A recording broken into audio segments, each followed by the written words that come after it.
Hey friends, welcome back to Chat with Nat, Conversations That Count. Have you ever looked around and realized it's just you? There's no backup plan, no rotation, no one stepping in to give you a break. You're the one at the appointments, you're the one managing the meds, and you're the one holding it all together. And the hardest part, it's not always that people won't help. Sometimes there just isn't anyone else. There are over 53 million unpaid caregivers in this country right now, and a significant number of them are doing this with little to no consistent support. So if this is you, it's not a failure. It's a reality that more people are living with than we talk about. Today's episode is brought to you by Casa de Confidence Productions. Julie and Dan Collins are the kind of team every podcaster dreams of.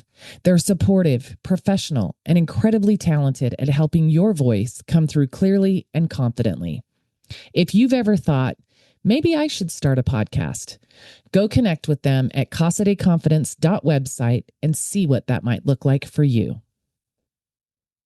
My money tip for this week is something that most people don't think about until they're already overwhelmed.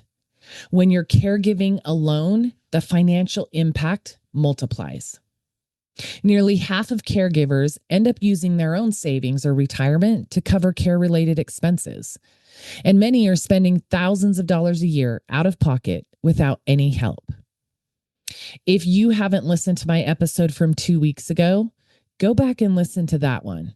It's all about the expenses that we have had to cover out of pocket in the last 5 months for my mom. Breaking that down to show you the reality of what comes flying at caregivers at any given moment. But here's some things you can start tracking. Number one, expenses. Not just the monthly ongoing expenses, but those unexpected ones, because they can often be the high price points. Track time spent caregiving, and lost income or opportunities is the third area to track. On average, caregivers lose over $300,000 in lifetime earnings and benefits, not because they made bad decisions, but because they had to step in when nobody else could or would. Listen, I did a training about the sandwich generation the other day, talking about planning for your future, not just retirement, but the potential cost of care. Most people will need about $300,000 of long-term care, medical care, treatment care, expenses for caregiving, items covered, things like that. $300,000 on average for the 65 to 70% of us that will need that care in the future. And right here, I just told you that $300,000 disappears for caregivers in lost wages when they step in to the caregiving role. This isn't about being transactional. It's about making sure you don't lose your future while you're protecting someone else's present. The emotional reality that nobody talks about is the exhaustion of always being on. No one to tag in when you're drained. Feeling invisible because no one sees the full picture. And grieving the support system that you wished you had. 1 in 4 caregivers report feeling completely alone in their responsibilities, even in situations where there are technically other people around. When I look at my situation, I have Chris here to help. I have my dad here to help. My son, we've hired him 2 hours a day, Monday through Friday, to be a respite support caregiver. And there are still times that I feel completely alone in my responsibilities. You're not just caring for somebody you love. You're doing it without you're carrying the weight of doing it without a safety net. Let me read that back one more time. You are not just caring for somebody you love. You're carrying the weight of doing it without a safety net. So why do we end up carrying it alone? You're the closest geographically. You're the most capable or organized. Others are unavailable, unwilling, or unable. Sometimes it's family dynamics, distance, or loss, or simply there is nobody else. And because of that, caregiving often defaults to one person. That's why over 40% of caregiving situations involve conflict, imbalance, and unequal responsibility. Caregiving does not always get assigned, y'all. Sometimes it just lands on the person who doesn't drop it. Now, let me say this. If you're familiar with my story and my background, I chose to be a caregiver for my parents. I wanted to be someday in the future. It was always in my plan. But that doesn't mean it's easy. I'm the one wired to do that. I'm the one whose life can be built, not life, whose business can be built around their life and caregiving out of my brother and I. And let me be clear, my brother is an amazing support from 1,200 miles away. He's my safe space. I can call and vent. I can call and cry. I can call and tell him funny stories. He will listen and then help me navigate through what I'm facing. Help me figure out the next best step or decision in a situation. And sometimes he just reminds me who I am. Which is an amazing thing to have. So for me, he is the exact kind of support from a sibling that I need. The truth is, no matter how much support you have, there is a weight to caregiving that can't ever be shared. But when we talk about support, let's talk about how we can build it, even if it's not family. If support isn't coming from where you expected, or it isn't available from where you think maybe it should come in your family, it doesn't mean it's absolutely unavailable. Some of the areas to explore are paid support, even limited hours. And I know that there are caregivers out there that is not a financial option. But that's where maybe friends, neighbors, a church, or your community could step in. There's local caregiver groups and professional resources, respite care, home health.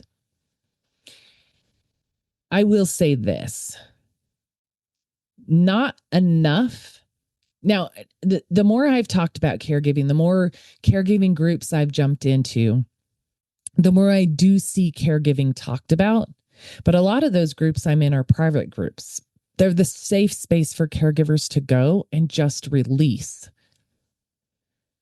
But in the everyday world, there's not enough talked about. There's not enough financial programs and support, in my opinion.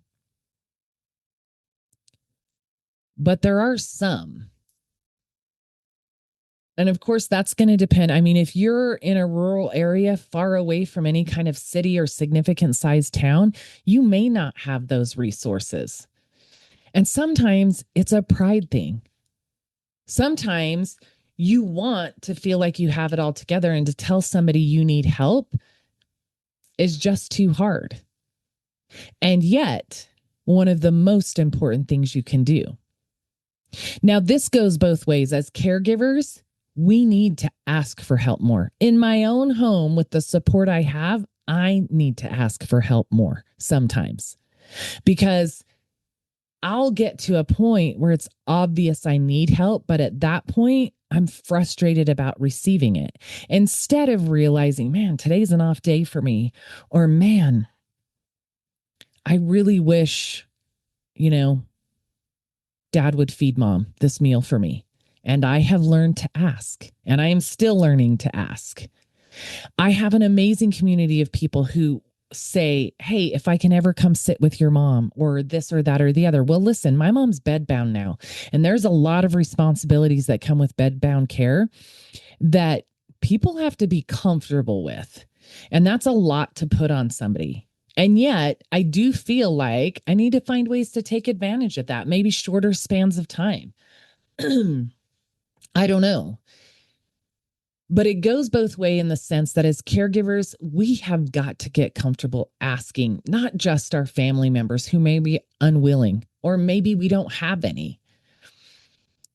And ask people who care about you and what's best for you and would be willing to give an hour or even 30 minutes so you could take a quick nap or run to a store or go get an ice cream cone or just take a walk down the street. And those of you who are willing to help those of us who are caregivers, look, we are so grateful for when we get asked or offered help. However, in the thick of caregiving, we are likely not going to slow down enough to say, hey, here's a good time to call Jane down the street or Mary around the corner and see if they can pop over for an hour like they offered. One, y'all probably need to work that into your schedules. And two, who knows what we might have on our plate any given day. And so my challenge to you is just show up. Just knock on the door and say, hey, can I come in and sit with you for 30 minutes or sit with your loved one for 30 minutes? Do you need to take a nap? I brought you an ice cream cone. I brought you a coffee. Send him some Tiff's treats, which if you have Tiff's treats in your areas, you know what I'm talking about. Those are really good cookies and they show up warm. I mean, talk about somebody giving you a hug from the inside out. And this is not a paid advertisement for Tiff's treats, but you're welcome, Tiff's treats. If you know what their favorite candy is, just show up with it. Not all the time. Don't be overwhelming like it's something else they have to be ready to do or entertain. Sometimes just show up with a text saying, hey, I see you. Hey, I'm thinking about you today. I got 3 of those, 2 in text format and 1 in a message on social media today of people telling me they saw me, people saying I was on their mind. How's my mom? How am I? A friend of mine who's been a caregiver more than once, more than twice, who just said, I've been thinking about you. I just want you to know you're doing great. I'm proud of you. I love you. The way that that can fill someone's sails when they are at their wits' end or completely overwhelmed is next level. 70% of caregivers say they don't have a formal support system in place, which means most people are trying to figure out what to do as they go. Just what's today? Oh, okay, how do I handle this? There's no plan, there's no system, there's no support, there's no anything in place. Because what caregiving entails often takes so much attention, especially in the beginning, that you don't know how to put systems in place. Or if we're looking at the last 5 months with my mom, there has been constant change happening. And every time I think I've got systems in place, something shifts, something changes. And it's been a lot. We're just doing the best we can, one day at a time. And that's not a failure. That's love. That's love in action, even though it might be imperfect. So what's a practical approach that can be taken? First of all, start small. As I mentioned before, those people who are offering to help, take them up on that offer. Maybe they didn't really mean it and they're going to have an excuse on why they're busy. Okay, well, now you know. But sometimes they might say yes. Can they come sit with your person for an hour, 2 hours? So you can do any one of a number of things you might want to do. And think in layers. Emotional support versus physical support versus financial support. Like I talked about, my brother is my emotional support. My boyfriend, my dad, and my son, my physical support. And luckily, my parents' finances are in a place that we can take care of what we need to, and that's not a stress for us. But I know for most, it is a stress.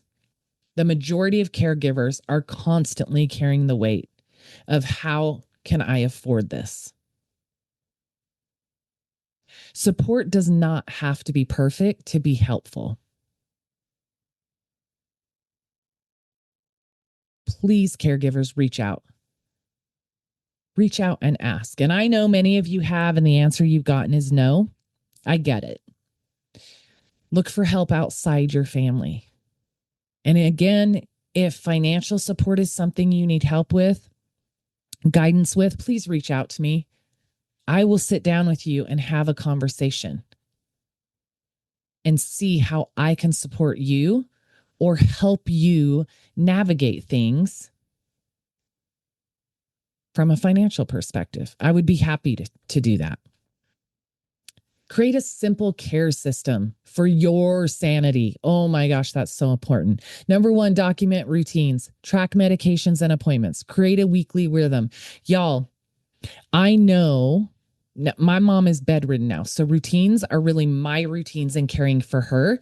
But before, it was very guided by her. Now, there are still certain times certain things need to happen for her, yes. But for the majority, I can identify those and build what I need to around them to get everything done, but document them as they shift, as they change, and you've got to move things around. You don't want to miss something. Tracking those medications and appointments is vital. Everything goes on my calendar. Everything related to caregiving is a specific color on my calendar, so it pops in my face. Medications, I have a spreadsheet I track everything on, and that sucker is on my phone. So back when we were going to in-person appointments for my mom, if there was a change in medication, I could make it right away. I knew exactly what my spreadsheet says: the name of the drug, the dosage of the drug, the size of the pill, the shape of the pill, the color of the pill, how many times a day. I needed that in the beginning. Now I can sit down, open those bottles. I know what goes where, when, however. Okay. And when she gets a new med that's replaced something else, I make sure to immediately get rid of the old one. Do I need to lean on the spreadsheet all the time anymore? No. But do you know how many times it has helped me at a doctor's appointment, or when I've had to call 911, or when we've had to go to the emergency room, or even with home health coming, to just be able to not have to pull out a bunch of bottles, literally just say, here's the document. Do you want me to email it to you? Do you want to take a picture of it? Or just read through it for a nurse documenting it in my mom's chart. Such a relief to have that right at my fingertips. When everything lives in your head, it creates constant stress. So again, while some things are so much more natural for me and right there, spot on, knowing that I have that as a backup just relieves stress, whether I have to lean on it often or not. Caregivers without structured systems are significantly more likely to experience burnout. You don't need more strength, you need more structure. Last week, we got the last of the things in my mom's room with the setup. I have a shelving unit and a small side dresser that is completely stocked with everything she needs. So when I walk in to wake her up in the morning, I'm like, I need one of these, one of these, one of these, one of these. I have a bedside table. They all get arranged as certain order. I don't miss a step because I created a system. And I have everything at my fingertips because I created a system. Systems may take time to create and implement, but they will save your sanity over and over and over again. And let's talk about when there truly is no one else. This is the deepest and most emotional section of this conversation. Accepting the reality without spiraling. I don't have to do this, but as much as I have had to learn when to ask for help, when to vent, when to let my emotions out, that I don't always have to stay in business mode and look like I have my shit together. Okay. Just what I've had to do in that area can feel daunting at times. So to accept the reality that it is all you, I can only imagine. But it's so important. It's so important. And it is important to have places that you can let out the emotion, vent, take off the overwhelm and set it somewhere else for a little bit of time.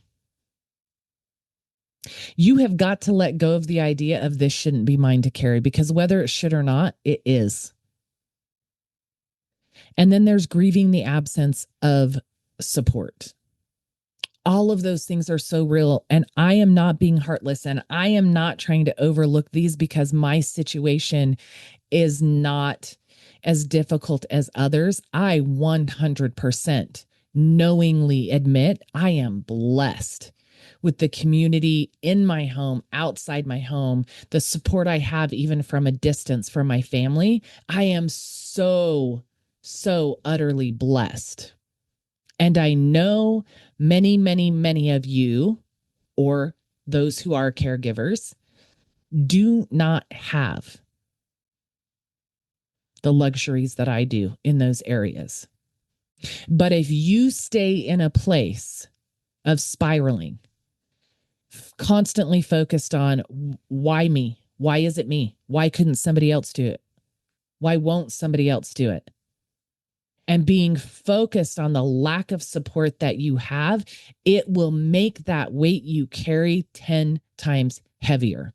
I know there are people who are going to listen to this and think, oh, easy for you to say. It's not easy for me to say. And it's not easy for me to read the posts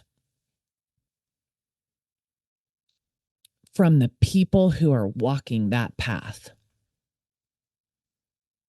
It's not easy to know that people don't have what I have. And so, as much as this episode is about the reality of what it looks like when you carry it alone, it is also an I see you. And I know there's a significant number of you walking that path. I just don't want you to stay stuck. Not that not that dealing with any of this, not that accepting the reality without spiraling, not that letting go of this shouldn't be mine to carry, not that stopping the grief over the absence of support will fix everything. Absolutely, it will not. It will not take it all away. But what it will do is help you navigate a little bit better. See, my mom reacts. If I walk into her room to do something and I'm in a bad mood, or if I'm a bit frustrated, or if it's more difficult than it typically is, or if it's something new I haven't done before and I feel frustrated or overwhelmed, it becomes exponentially more difficult because she is physically reacting to what she can feel from me. And it is vitally important when you step into the room with your person that you bring a spirit of calm. It is not easy. I do not get it right. I do not always get it right. There are many times.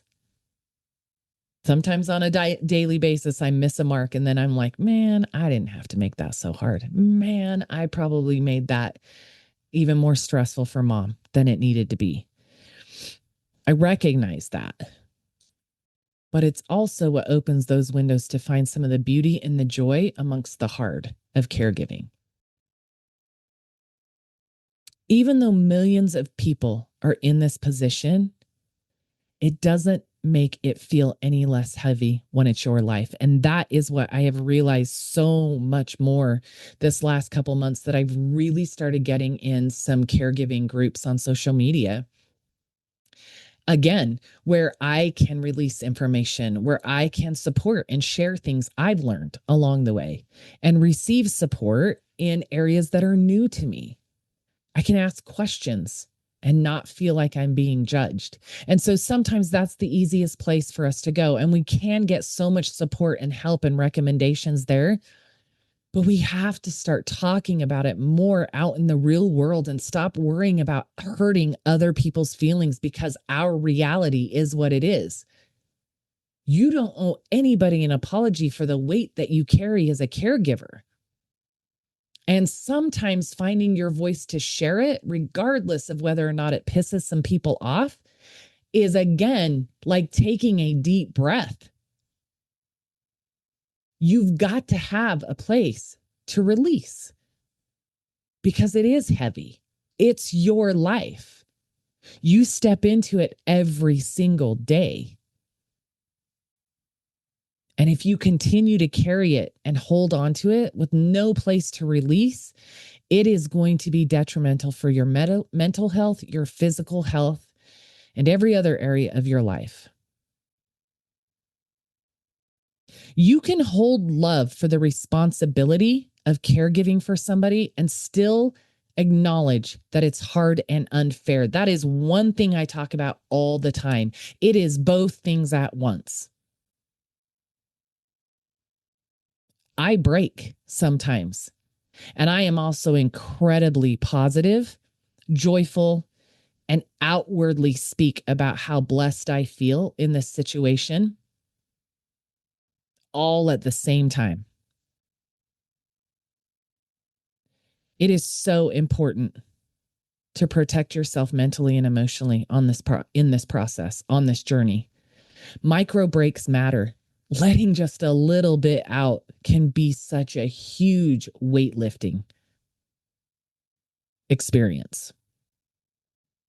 Lowering unrealistic expectations. Stop telling yourself it has to be perfect. You showed up. Just do the best you can, and some days it's going to be better than others. Stop beating yourself up.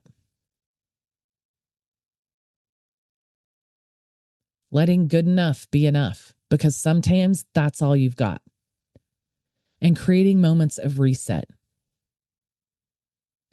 I've seen comments and posts from many people who are like, I'll have to lock myself in the bedrooms sometimes just to get some peace. Okay, well, if your person's safe, go do that.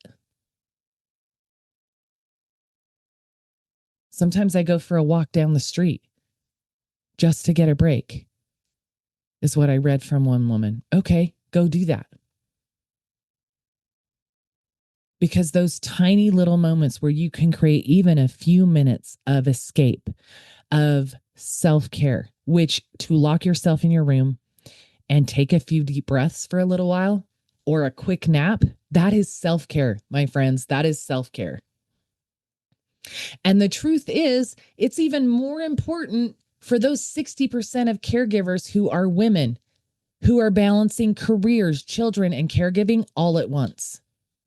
You cannot pour from empty, and you were never meant to do this without caring for yourself as well.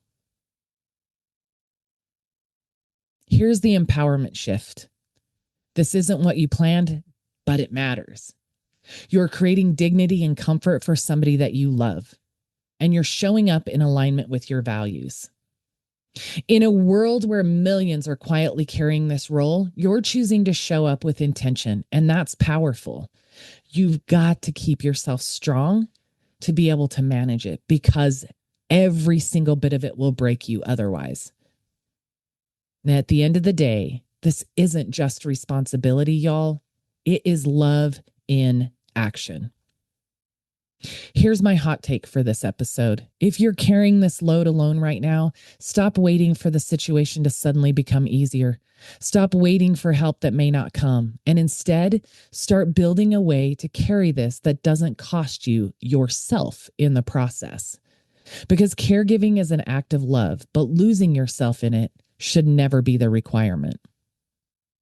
And for those of you who feel like, I wasn't wired for this, I wasn't meant for this, it just dropped in my lap, I want to put my person in a place that I feel like they'll be better taken care of, but the guilt or the this or the so-and-so said, I will say the same thing I always say. Not all of us chose this path. Not everyone is wired to be a caregiver. And it is okay to choose not to be if you have the ability to choose. Don't ever let anybody else make you feel guilty and push you into a situation that isn't good for you or your loved one. Y'all, if this episode hit home for you, I want you to hear this clearly. You are not the only one carrying this alone. Please share this episode with somebody who needs to feel seen. And if you're in this season right now, let's talk. Because there are ways to protect your finances, your energy, and your future, even if you're the only one showing up day after day. You can always reach me through the show notes. You can find me under Natalie Kime on Facebook or Instagram. Feel free to send me a direct message. I would love to connect and grow my community and hopefully add to yours. Thank you again for being here with me for this episode this week. I'm so grateful for every one of you who listen to this podcast, who share this information. And I pray that something I shared today was a blessing to you or somebody you know. Until next week, stay safe, stay sane, and stay loved.